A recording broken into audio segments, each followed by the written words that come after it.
नमस्कार मित्रांनो. आज आपण ऐकणार आहोत अशा घटनेबद्दल जिथं प्रेम, आसक्ती आणि फसवणूक ह्या तिन्ही भावना एकत्र येतात.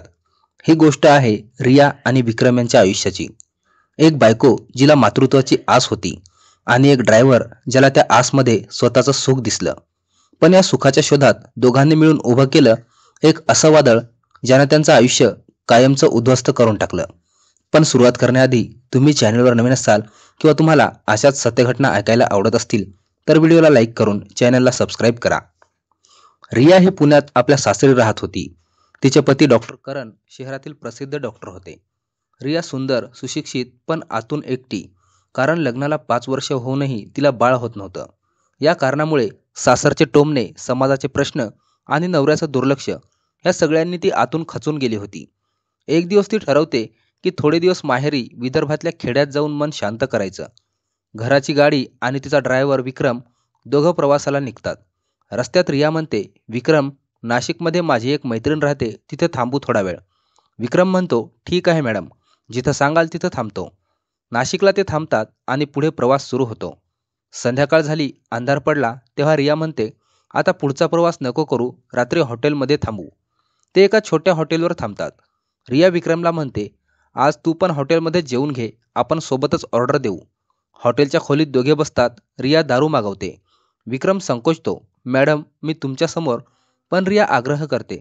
दोघं ड्रिंक घेतात आणि गप्पा सुरू होतात. रिया विचारते, विक्रम, माणूस जर स्वतःचा जीव घ्यायचं ठरवलं तर सर्वात सोपा मार्ग कोणता? विक्रम दचकतो, मॅडम असं का विचारताय, काय झालं आहे? रिया डोळ्यातून अश्रू येत म्हणते, माझ्या आयुष्यातला अर्थच उरला नाही. सगळे मला दोष देतात. मीही अपत्यहीन आहे. पण खरं तर दोष माझ्यात नाही, माझ्या नवऱ्यात आहे. विक्रम शांत होऊन म्हणतो, मॅडम मी साहेबांसोबत बरीच वर्ष काम करतोय. मला माहिती आहे दोष कुणात आहे. त्या शब्दांनी रियाचं मन हलकं होतं. ती विक्रमजवळ बसते, त्याचा हात पकडते.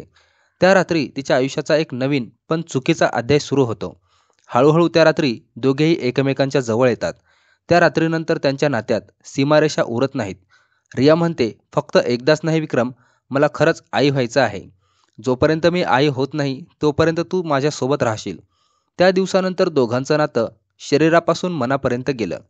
रिया सासरच्या नावाखाली विक्रमसोबत गुपचूप भेटू लागली. कधी कारमध्ये, कधी लॉजमध्ये, कधी कुठे. 1 वर्ष गेलं. रिया आता विक्रमवर प्रेम करू लागली होती. ती म्हणते, विक्रम चल आपण इथून पळून जाऊ. त्या दोघांनी घर सोडलं आणि लातूरच्या छोट्या शहरात एका भाड्याच्या रूममध्ये राहू लागले. विक्रमने ड्रायव्हिंगचा जॉब लावला. रिया घरीच राहू लागली. तेव्हा त्यांच्या शेजारी एक जोडपं राहतं, ज्योती आणि मनीष. रिया आणि ज्योती यांच्यात मैत्री जमते. एक दिवस ज्योती सांगते, रिया तुला माहीत आहे का, विक्रमचं आधीच लग्न झालंय. त्याला 2 मुलंही आहेत. रिया हादरते. त्या रात्री ती विक्रमला विचारते, हे खरं आहे का? विक्रम म्हणतो, हो, पण माझं खरं प्रेम तूच आहेस. मी त्या सगळ्यांना सोडून देईन. रिया मनात तुटते. तरीही ते दोघं मंदिरात जाऊन लग्न करतात. पण आता प्रेमात गोडवा नाही, फक्त पश्चाताप. तिला जाणवतं ती ज्या डॉक्टरांच्या बंगल्यात राहायची ती आता एका गरीब रूममध्ये अडकली आहे. काळानुसार ती एका कॉम्प्युटर क्लासमध्ये जाऊ लागते आणि तिथे तिची ओळख होते समीर सरांशी. एक स्मार्ट, श्रीमंत व्यक्ती. बोलणं, भेटणं, आकर्षण, आणि आता ती पुन्हा प्रेमात पडते.